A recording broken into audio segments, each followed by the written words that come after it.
नमस्कार. आज आपण बोलूयात माझी आपोआप घडलेली साधना, उडियान बंद, कुंडलिनी जागृती यावर. काही अनुभव असे असतात की ते शब्दात सांगता येत नाही. ते घडतात, आपल्याला हादरवतात, घाबरवतात आणि नंतर हळूहळू आपल्यालाच बदलून टाकतात. माझ्या बाबतीतही तसंच झालं. मी ध्यानात बसायचे. कोणताही ग्रंथ हातात नाही, कोणतेही तंत्र माहिती नाही, ना योगाची शिस्त, ना बंदाची माहिती. पण ध्यानाला बसताच माझं पोट आपोआप खूप आत खेचलं जायचं, ओढलं जायचं. श्वास जणू थांबल्यासारखा वाटायचा आणि नाभीपासून एक ऊर्जा वरवर सरकू लागायची. त्या क्षणी मला काहीच कळायचं नाही. हे काय आहे? हे योग्य आहे का? की काहीतरी चुकीचं चाललं आहे? पहिल्यांदा मी खूप घाबरायचे, कारण भीतीचा तो पहिला टप्पा होता.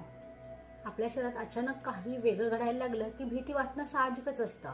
माझ्यासोबतही तसंच झालं. ध्यानात बसले की पोट आत खेचल्यासारखं होतं, म्हणजे अजूनही होतं. पहिले छाती फुलायची, मानेजवळ एक दाब जाणवायचा, डोळे आपोआप बंद व्हायचे, शरीर हलकं व्हायचं आणि मन विलक्षण शांत. पण मला या सगळ्यांचं नावही माहिती नव्हतं. म्हणजे हे काय आहे? माझ्या मनात सतत प्रश्न यायचे. हे नॉर्मल आहे का? कुणाला सांगावं का? डॉक्टरांकडे जावं का? हे काही आजार तर नाही ना? भीती आणि संभ्रम यामध्ये अनेक दिवस गेले. सोशल मीडियामधून शेवटी थोडेफार समजायला लागले. हळूहळू सोशल मीडियावर काही व्हिडिओ, काही लेख माझ्या नजरेस पडू लागले आणि पहिल्यांदाच मी हे शब्द ऐकले.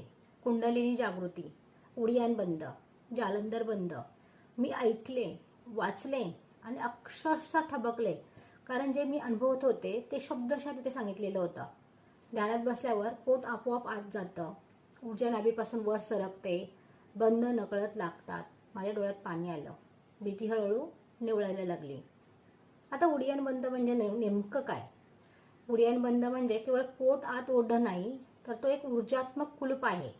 उडियान म्हणजे वर उडणं आणि बंद म्हणजे अडथळा किंवा कुलूप. सामान्य अवस्थेत आपली ऊर्जा खाली वाहते, भीतीकडे, इच्छा आकांक्षाकडे, अस्थिरतेकडे. पण उडियान बंद लागला की ही ऊर्जा वरच्या दिशेने वळते. नाभीमधील अग्नी जागृत होतो आणि तोच अग्नी ऊर्जेला वर नेण्याचं काम करतो.